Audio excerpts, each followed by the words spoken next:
Many of us remember a time in our lives when our success was the concern of a number of people, not just our primary family. When a nurturing attitude created an environment of neighborhood and community success. Well, perhaps that person that provided that inspiration and motivation, that spoke those words of encouragement to you, were a teacher. For me and many others in this sanctuary, and for those who attended Durham Public Schools, that person was Betty Doretha Harris Massenburg. Good teachers inspire, motivate, guide, and correct their students without crushing their identity and curiosity.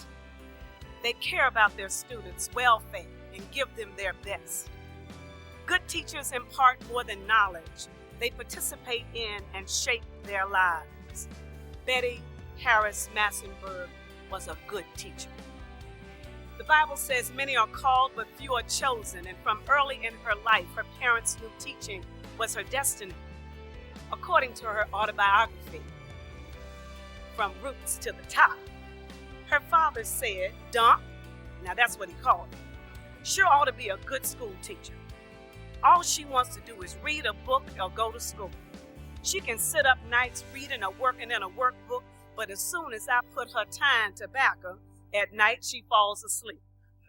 So right after high school, off to Federal State University, probably then it was called Federal State Teachers College, where some of the best teachers were born, Betty Massenburg went.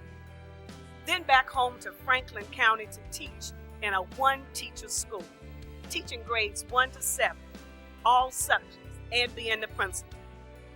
Her tenure in Durham Public Schools came after 8 years of teaching in Franklin County.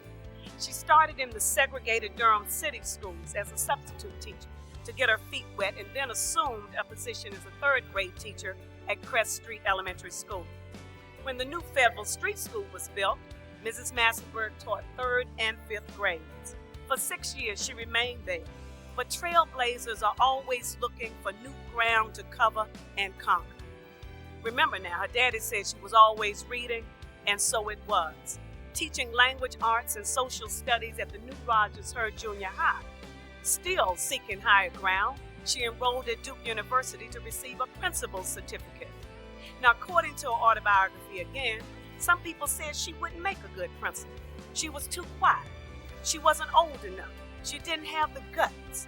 But Mrs. Massenburg responded that it takes more than mouth, boldness, and guts to be an administrator.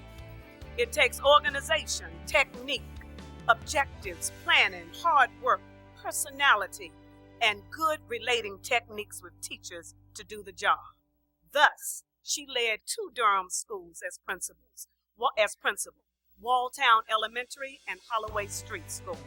She was the first Black female principal during the days of integration. After 30 years of teaching and supervising, Mrs. Massenburg retired from active duty, but not from education. When she found out that Durham Public Schools had an initiative of parent and family involvement, she called me and emailed me a parent involvement model that she had created.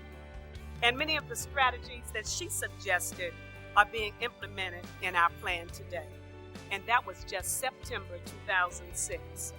On behalf of the Durham Public Schools, students, teachers, staff, administrators, and the Board of Education, thank you, Betty Doretha Harris Massenburg, for representing what every child needs and wants: a good teacher and administrator, caring and competent.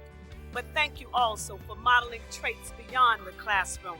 Thank you for modeling character and beauty, professionalism and grace, for being fashionably dressed always, holding your head high, being regal, affirming for little Black girls that we were beautiful, gifted jewels. Thank you for lifting our self-esteem.